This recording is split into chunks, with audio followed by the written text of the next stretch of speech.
दोस्तों आज हम एक बहुत ही इंपॉर्टेंट वीडियो लेकर आए हैं। आज हम वो इंपॉर्टेंट वीडियो लेकर आए हैं जिसे कहा जाता है एसआईपी म्यूचुअल फंड का गोल्डन रूल, 1515 रूल। इस 1515 रूल से आसानी से कोई भी इंसान 1 करोड़ रुपए बना सकता है, वो भी बहुत ही आसान तरीके से। ये बात करेंगे आज इस 1515 रूल की, कैसे आपको कितना पैसा इन्वेस्ट करना है इस 1515 रूल के हिसाब से, जिससे कि आप आसानी से 1 करोड़ रुपए तक पहुंच सकेंगे।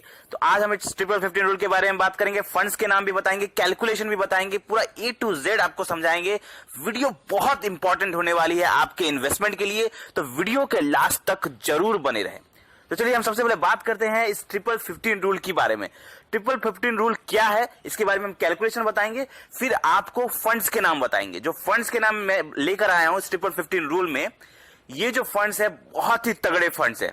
इसके बारे में मैंने पिछले भी कुछ वीडियो में बात की हुई है, लेकिन आज मैं इससे और अच्छी तरह से बात करूंगा और बताऊंगा कि कैसे ये 1515 रूल पर अप्लाई होगा और आप कितनी आसानी से आराम से 1 करोड़ रुपए के मैजिकल स्कोर तक पहुंच सकते हैं। कैसे आप 1 करोड़ रुपए तक पहुंचेंगे इसके बारे में बताएंगे। सबसे पहले हम आपको कैलकुलेशन दिखाते हैं, इसका मतलब समझाते हैं कि आखिर 1515 रूल है क्या। ठीक है, 1515 रूल का मतलब है, इसमें जो तीन 15 है, 15 इंटू 15 इंटू 15। पहला 15 का मतलब है कि 15,000 पर मंथ इन्वेस्ट, मतलब आप कितना पैसा इन्वेस्ट करेंगे पर मंथ, वो होगा 15,000 पर मंथ। दूसरा जो 1515 है, इसका मतलब है कि रेट ऑफ रिटर्न आपका क्या होगा। ठीक है, रेट ऑफ रिटर्न आपका 15% होना चाहिए। कौन से फंड में इन्वेस्ट करेंगे जिसमें 15% से ज्यादा मिले। तो हम जो फंड लेकर आए हैं वो जबरदस्त रिटर्न देने वाले फंड है, और वो हो सकता है कि 20-25% का रिटर्न भी दे दे, लेकिन हम यहां पे 1515 रूल के हिसाब से ही बात करेंगे। और तीसरा जो 15 का मतलब है, ये है टाइम पीरियड, कितने सालों के लिए इन्वेस्टमेंट हो रहा है, ये वो टाइम पीरियड था। 15 इंटू 15 इंटू 15, 15,000 रुपए 15% के रेट ऑफ रिटर्न से 15 सालों तक अगर कोई इन्वेस्ट करता है तो आसानी से वो 1 करोड़ रुपए तक डेफिनेटली एसआईपी इन्वेस्टमेंट से बना सकेगा। तो हम इसी के बारे में बात करेंगे। सबसे पहले हम आपको कैलकुलेशन दिखाते हैं कि कैसे ये 1 करोड़ रुपए तक पहुंचाएगा। आपके स्क्रीन पर कैलकुलेशन दिख रहा होगा। तो मंथली इन्वेस्टमेंट में आप देखिए 15,000 रुपए हम इन्वेस्ट कर रहे हैं। जैसा हमने बात किया था कि कितना रुपए इन्वेस्ट करना है, 15,000 रुपए। पहला 15 हो गया। रेट ऑफ रिटर्न हम कितना पकड़ेंगे, 15%। ठीक है, से दूसरा वाला 15 भी हो गया।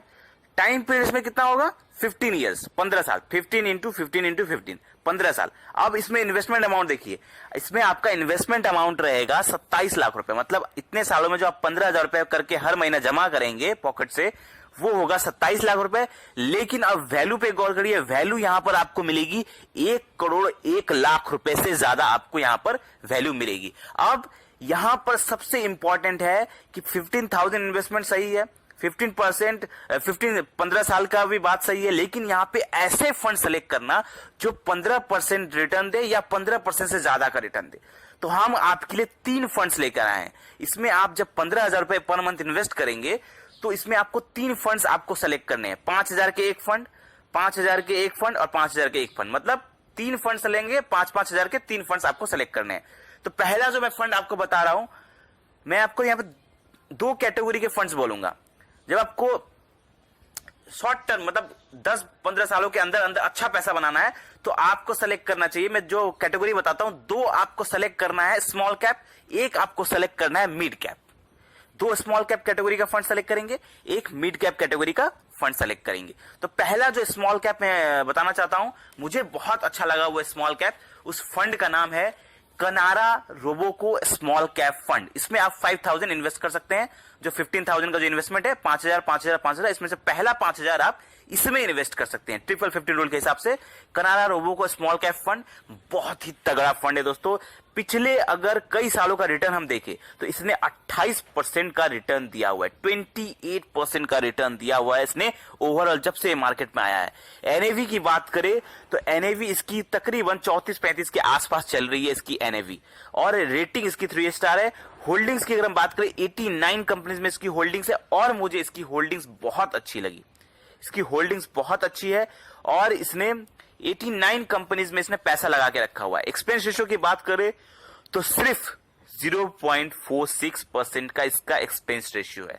बहुत ही तगड़ा फंड है। इसमें अगर आप 5000 इन्वेस्ट करते हैं तो डेफिनेटली ये आपका पहला 5000 बहुत अच्छा पैसा बना के दे सकता है। चलिए दूसरे स्मॉल कैप की तरफ चलते हैं। उस फंड का नाम है टाटा स्मॉल कैप फंड। मैंने इस फंड में मैं बात कर रहा हूं, मैंने बहुत सारे लोगों को देखा है ये फंड में इन्वेस्ट करते हुए। क्यों? क्योंकि ये फंड बहुत जबरदस्त है। बहुत सारे लोगों ने इस पे पैसा इन्वेस्ट करके रखा है।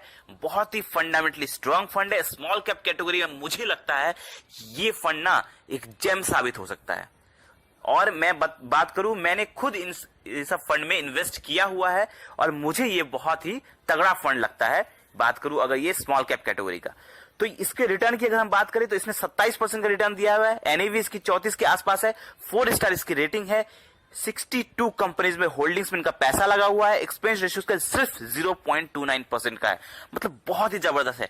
होल्डिंग्स अगर आप देखेंगे तो ऑलमोस्ट ऑल सेक्टर को कवर करके रखा हुआ है। अलग अलग सेक्टर में पैसा लगा के रखा हुआ है। तो बहुत ही ज्यादा आपका पैसा अच्छे तरह से डाइवर्सिफाई होगा और अच्छा पैसा यहां पे बनने का चांस है। डेफिनेटली ये स्मॉल कैप कैटेगरी का एक तगड़ा फंड आप कह सकते हैं। ऐसे बहुत ही तगड़ा फंड है ये स्मॉल कैप कैटेगरी का। चलिए तीसरे फंड की तरफ चलते हैं जो कि मिड कैप मैंने कहा था, जो 15-15 रूल में 5000 5000 5000, तो 2 5000 आपने स्मॉल कैप में डाल दिए। अब एक 5000 आपको डालना है मिड कैप कैटेगरी का। मिड कैप कैटेगरी का एक फंड जो मुझे बहुत ही जबरदस्त लगता है, उसमें मैंने भी इन्वेस्ट किया हुआ है, बहुत ही तगड़ा फंड है। उस फंड का नाम है Mirae Asset mid cap fund. Mid cap category का मुझे लगता है बहुत ही बड़ा जेम साबित हो सकता है ये, क्योंकि इसके रिटर्न की हम बात करें तो 29% का इसने रिटर्न दिया हुआ है ओवरऑल। एनएवी इसकी 31 के आसपास चल रही है। 4 स्टार इसकी रेटिंग है। फंड साइज आप देखिए सिर्फ 12000 CR के आसपास का फंड साइज है। आने वाले टाइम पर डेफिनेटली ये ह्यूज रिटर्न दे सकता है, क्योंकि ये फंडामेंटली स्ट्रांग फंड है। फंड साइज कम है, तो जब ये इसका मार्केट कैप बढ़ेगा तो ये बहुत तगड़ा रिटर्न देगा अपने इन्वेस्टर को। होल्डिंग्स की बात करें 68 कंपनीज में इसने होल्डिंग्स लगा के रखी है। अच्छे अच्छे कंपनीज में पैसा लगा के रखा है। जब इसके होल्डिंग्स चेक करेंगे देखिए सारे अच्छे अच्छे कंपनीज में सोच समझ के पैसा लगाया हुआ है और बहुत सारे सेक्टर को कवर किया गया है। एक्सपेंस रेशियो की बात करें तो सिर्फ 0.57% का इसका एक्सपेंस रेशियो है। दोस्तों अब तो इन तीनों फंड्स में अगर आप इन्वेस्ट करते हैं 5000 5000 5000 का, डेफिनेटली आप 15-15 रूल के हिसाब से आप डेफिनेटली बहुत अच्छा पैसा बना सकते हैं। अब बात करते हैं कुछ हम एक कमेंट के रूप में कमेंट की तरफ चलते हैं। कमेंट हमसे पूछा गया था, नाम मुझे नहीं पता, लेकिन इन्होंने कमेंट में आपके सामने रख देता हूं। इन्होंने हमसे पूछा था कि सर ये जो फंड्स है, क्या इन फंड्स में आपने पैसा इन्वेस्ट करके रखा हुआ है? तो मैं बात करूं, जी हाँ, मैंने भी इन फंड्स में पैसा इन्वेस्ट करके रखा हुआ है। मैं उसी फंड्स के बारे में बताता हूं जिस फंड को या तो मैं इन्वेस्ट करता हूं या मैं इन्वेस्टमेंट करने वाला होता हूं। मैं उसी फंड के बारे में एनालिसिस करता हूं, उसी फंड के बारे में मैं रिसर्च करता हूं और मैं उन्हीं फंड्स में इन्वेस्ट करता हूं या प्लानिंग टू इन्वेस्ट करता हूं या इन्वेस्ट करने वाला होता हूं। दूसरा ये बात कि इन्होंने कहा कि फंड साइज ज्यादा होना चाहिए। तो दोस्त फंड साइज जो है ना आपका, अगर आप फंड साइज बहुत ज्यादा वाला चूज करेंगे तो लॉन्ग रन में आपको ज्यादा फायदा नहीं होगा, क्योंकि उसका ऑलरेडी उसका फंड साइज बहुत ज्यादा होता है। तो आपको ऐसे फंड सेलेक्ट करने चाहिए जो, पहली बात, फंड साइज कम जरूर हो, लेकिन आपको एक चीज जरूर देखना होता है कि वो फंडामेंटली स्ट्रांग फंड्स होने चाहिए। उनके अंदर कैपेबिलिटी होने चाहिए कि लॉन्ग रन में अच्छा परफॉर्म करने की, बियर मार्केट में सरवाइव करने की, ऐसे फंड होने चाहिए। ये नहीं कि सिर्फ मार्केट कैप कम है इसलिए मैंने इसलिए सेलेक्ट नहीं किया इन फंड्स को क्योंकि इनका मार्केट कैप कम है। सिर्फ मार्केट कैप कम है इसलिए सेलेक्ट नहीं किया जाता है फंड इसलिए सेलेक्ट किया जाता है क्योंकि वो फंडामेंटली स्ट्रांग फंड है, आने वाले टाइम पे तगड़ा रिटर्न देने की क्षमता रखते हैं। ठीक है, उनकी होल्डिंग्स अच्छी है। मैं देखता हूं उन फंड ने कहां कहां पैसा इन्वेस्ट करके रखा हुआ है। अगर उनकी होल्डिंग्स अच्छी है तो डेफिनेटली वो पैसा बनाएंगे। एक तो उनकी होल्डिंग्स अच्छी है, दूसरी उनकी फंड साइज कम है। तो अगर फंड साइज कम है तो जब उनका मार्केट कैप बढ़ेगा तो वो बड़ा पैसा बना के देंगे। तो आई होप आपको ये जो आपने कमेंट किया था आपको ये आंसर मिल गया होगा। अगर आप लोगों के मन में भी कोई भी डाउट है तो आप हमें कमेंट कर सकते हैं, हम भी उसका अच्छा से जवाब देने की कोशिश करेंगे। वीडियो अच्छा लगा हो तो लाइक करें और ऐसे ही हमारे चैनल को सब्सक्राइब करें। प्यार दे। धन्यवाद।